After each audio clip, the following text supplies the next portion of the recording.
constantly going to be putting in efforts to change our approaches, change our tactics, to make people objectively safer and feel safer at the same time. LMPD data shows a gradual decline in violent crime since 2021. And thanks for joining us here at 5 o'clock. I'm Connie Leonard. And I'm Doug Proffitt, all new here tonight after another year in Louisville with homicides in the triple digits. Metro Police Department is confident they can push those numbers down again for next year. WHAS11's Ian Hardwick covered the police chief's news conference today with more on exactly how Paul Humphrey is pinpointing the blame right here. Ian, it's unusual that they are able to do something like this. Doug, he's pointing to a culture of violence in the city that he says needs to cool down, but he's also calling on the community's help for that. A nonviolence advocate I talked to today said it's important to address the root causes of violence and lift neighborhoods up if we want to see deadly crime go down. Here's the numbers LMPD shared today from this year as they reflected on 2024. Starting from the bottom, there's been 139 homicides this year. That's down from 4 last year. Over the last decade, murders peaked at 178 in 2021, but just 10 years ago, in 2014, Louisville actually saw nearly 1/3 the rate of homicide it sees today. We cannot be accepting that this is our new norm. It's not okay that this number of homicides is our new norm, and people need to speak up and be very vocal and involved about changing that. Gun violence is a public health issue affecting us all directly or indirectly, and even economically as well. And so, yes, there is a culture issue, but we all have accountability in that. Now that issue is one LMPD hopes to address through its new crime plan going into the next year. And just to recap some of those points of that crime plan, you know, this is all about making neighborhoods maybe even look better, things you can tangibly see, adding lights, replacing lights, even adding cameras. This is even roping the police department in with other departments like codes and regulations to get abandoned vehicles off the street or vacant lots cleaned up. Mm-hmm. You know, the chief's often asked, he's asked, hey, people say, I don't see police pulling over people for speeding anymore. I don't see them driving around a lot in my neighborhood. He's still down 295 officers. That's right, Doug, and that's one of the things the LMPD is going to have to manage. You know, there's a lot of extra things from this consent decree over time on having to fill out all these reports, and also the increased patrols that crime plan is calling for. It's probably going to be a lot of overtime for the city, a lot of extra work, but work they say is worth doing because they really want to drive these numbers even further down. Thank you so much, Ian. Thank you, Ian. All right. Well, something Doug is looking forward to tomorrow, some snow flurries, Ben. I heard the rumors about that, but it was nice and chilly today. I believe it could happen. Ben, I know it's too early to talk about Christmas, but tomorrow I'll take snow flurries. Why not? It's a Friday. Not too early, Doug. It looks like it's going to be a little bit wet around Christmas time, which means no white Christmas for us. But a chance for some snowflakes tomorrow as some colder air will be moving in behind the front. Out there now, actually pretty pleasant. Light breeze from the south at around 5 to 10. We had a high of 46 today. That is right at the normal temperature for this time of the year. Currently in the lower to mid 40s. Live view from Jeff over our city skyline with that setting sun out there. Our sunset this evening here at 5:26, 43 in PRP and Valley Station, and similar temperatures mostly in the lower 40s around the area. Some upper 30s starting to pop up with that lower sun angle out there now. At 39 in Shelbyville, LaGrange, and Madison at 37 degrees. A little bit colder to our north, Chicago at 32, and some colder air is going to be dropping our way over the next 24 hours. You can see the snow just off to our north where they're going to pick up several inches around Minneapolis over towards Milwaukee and parts of Minnesota and Wisconsin. For us, though, we're just going to be on the kind of tail end of that system, sneaking in a few snowflakes, maybe a few sprinkles out the door tomorrow morning, especially along and north of I-64, but above freezing out the door. So no significant impact from any of these snowflakes you might see flying out there tomorrow afternoon, above freezing temperatures, but the winds are going to be a little bit breezy, gusting to around 20. That'll put our wind chills down to the 20s pretty much all day for our Friday. So we're just bundling up as we head to the weekend and into our first winter weekend. 30s for this evening and through the overnight.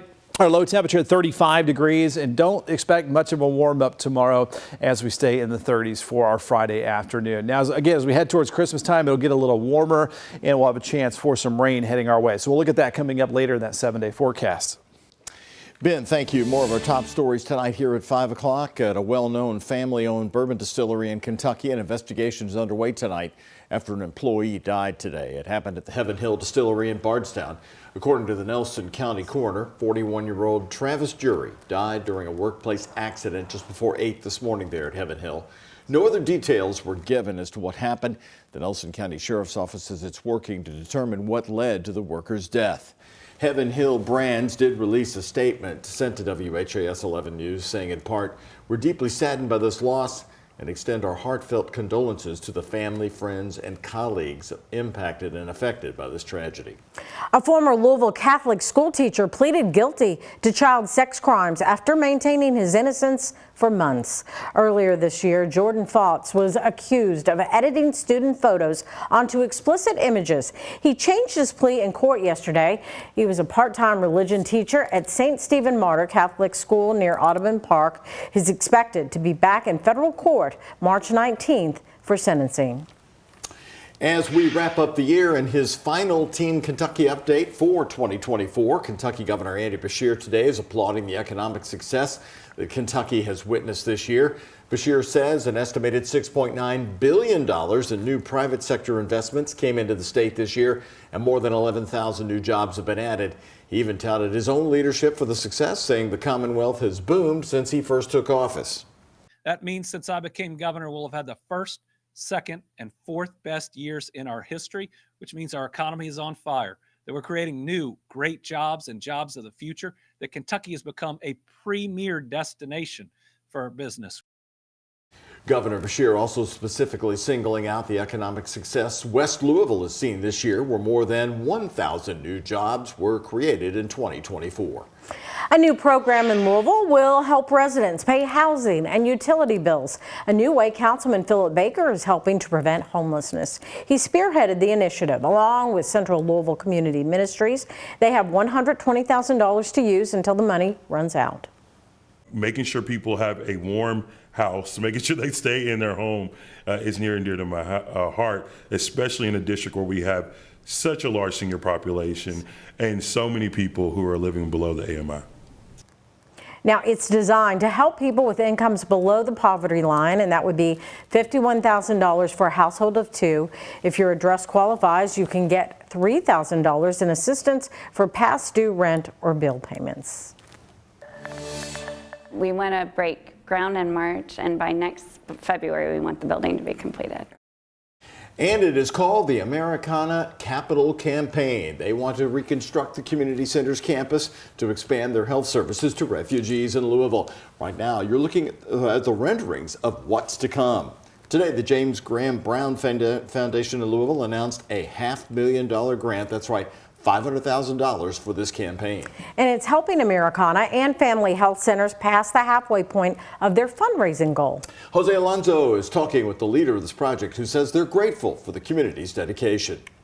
Right now, health services for immigrants looking to start their new lives in Louisville have access to a portable unit. Now, the team says it's time to expand. Our clinic staff has been out there since 2007 in the modular units.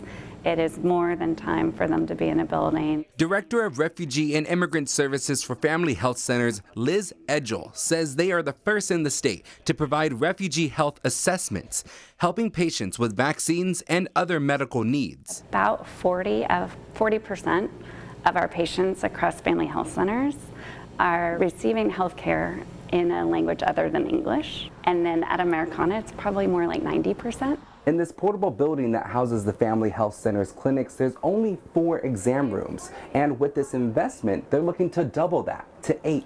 The Americana World Community Center and the clinic want to transform the south wing of the campus into what these renderings depict.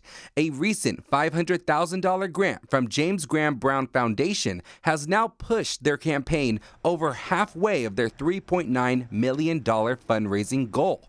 This grant will specifically renovate 3 floors and add an elevator. This is huge. This means that we get to go on and get the contractors involved. We hope to break ground in March 2025, which is so soon in all things considered. And we hope to have this building up and completed by February of 2026 or the spring of 2026. With the clinic providing 726 refugee health assessments in 2023, that number will only grow, and they need more funds to meet that demand. In Louisville, Jose Alonso, WHAS 11 on your side. And if you wish to be a part of their mission to offer medical services in a larger space in South Louisville, then make sure to visit the link on our website, WHAS11.com.